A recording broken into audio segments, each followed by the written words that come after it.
حكم الغناء وعلى آلة المعازف. هذا التعليل بالبال، هذا نط عليه البال أخذ ورد كذا. القول الأخير في هذا المسألة هو تحريم آلات الطرب والغناء جملة وتفصيلا. كاين لا دير هادي ولا قالوا لي ولا درت أنا هنا مباشرة. ومن الناس من يتخذ له الحديث وله الحديث. هنا أقسم عبد الله بن مسعود ثلاثا والله إنه الغنى والله إنه الغنى والله إنه الغنى. هذا الباب هذا يعني الناس دواو فيه العلماء قديما وحديثا، لا داعي لتكرار ما مضى.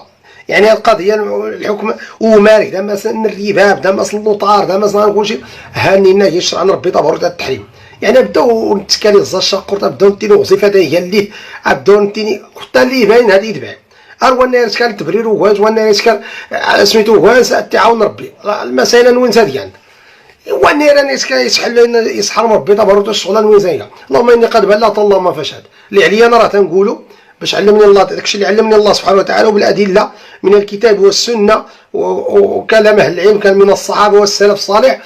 واللي عجبو الحال يشدوني ما عجبوش شغلوا هذاك راه احنا ما تنفرضوا على حتى شي واحد. حتى شي واحد ما تلزموه بشي حاجه قلناها احنا. هذا هو شرع الله سبحانه وتعالى. فمن أراد أن يأخذ به فبها ونعمل ومن لم يرد فبينه وبين الله. بينه وبين اللي خلقه. يعني آلة الطرب وكذا جابوا في يعني أهل العلم يعني أدلة كثيرة من الكتاب والسنة. وهذا مر معنا كثيرا. يعني الخيرات اللي في نساء الفمس هو مالك البانجود العواد دمس الجيتار البيانو اللورك دمس كل غنالات له دمس المعازف الطرب كل وين يستحرم. وانا راني يسحلو يقرا دمس ما تيخلق كانه وراديس درو ولا داس تكا ولا داري تكا. هذا يعني مفهوم.